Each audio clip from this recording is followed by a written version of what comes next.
আজ সকালবেলাতেই আমার বউয়ের মনটা খুবই খুশি, খুবই আনন্দের। কারণ হচ্ছে আজ বিরাটিতে আমার শ্বশুরবাড়ি যাব। তো শ্বশুরবাড়িতে যাওয়ার কারণ হচ্ছে আমার বড় শালার আশীর্বাদ। এর জন্য তিন্নিকে ওর মা সেই সকালবেলায় ঘুম থেকে উঠিয়ে রেডি করাতে চাইছে, কিন্তু ও রেডি হচ্ছিল না। কেন ওর যাবে না, রাগ করে। এই যে চুল বাঁধতে দিচ্ছিল না, জোর করে চুল বাঁধছে। ওর প্রবলেম হচ্ছে ওকে তাড়াতাড়ি ঘুম থেকে উঠানো কেন হলো, এর জন্য। যাই হোক, যেমন তেমন করে মেয়েকে তো রেডি করতেই হবে।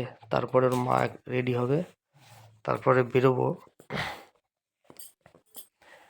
তো ওর এখন একটাই সফা নামে একটা কার্টুন দেখে, সেটা নিয়েই বারবার শুধু বলছে যে সফা কোথায় গেল, সফা কোথায় গেল। এই নিয়ে সারাদিন মাথা পুরো গরম করে দেয় যে সফা কোথায় গেল, সফা কোথায় গেল।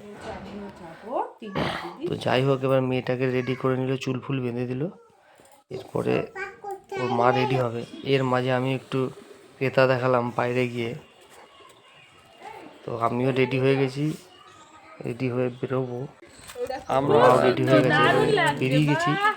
বেরিয়ে যাওয়ার পরে মেয়েটাকে আমার মা নেওয়ার জন্য ইয়ে করছে, কিন্তু মেয়েটা যাবে না মায়ের কাছে।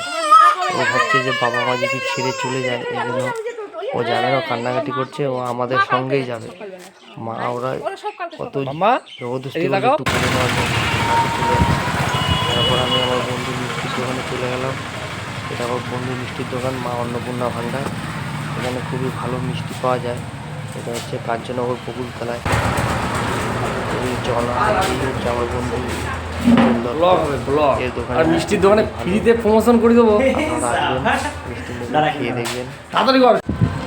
তারপরে টোটোতে করে আমরা ওভারব্রিজের ওখানে মিষ্টি বাস আসবে, সেখানে বাস ধরেছি। টোটো ধরে সেদিকে রওনা হলাম। দিল্লির অবস্থা দেখো, হাওয়াতে কী করছে।